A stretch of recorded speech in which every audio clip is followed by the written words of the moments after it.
Commas are punctuation marks that many people misuse. Sometimes they are attempting to correct a long sentence, indicate a pause, or use a rule they can't quite remember.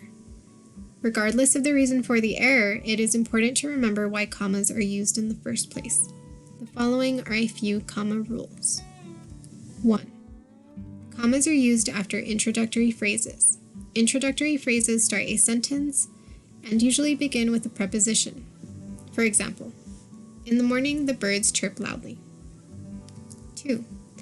Commas are used after transition words. Transition words can either start a sentence or they can be used within a sentence.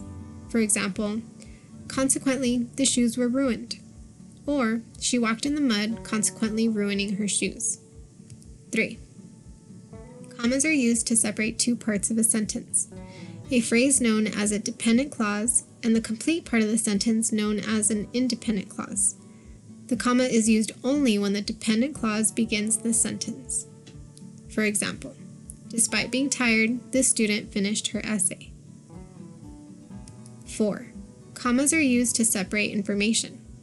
For example, the EPCC Writing Center is located in El Paso, Texas. I like cats, dogs, and rabbits. Note that a comma is used to separate a list of 3 or more. A comma is not used to separate a list of 2. 5. Commas are used to separate two complete sentences only when it is followed by a coordinating conjunction.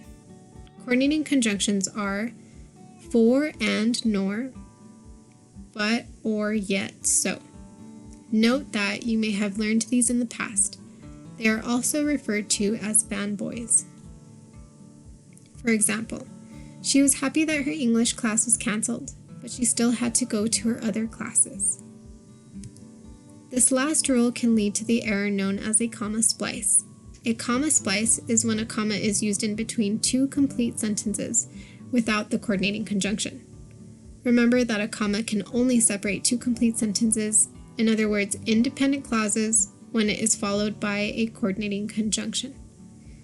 An example of a comma splice is, I like cats, I like dogs.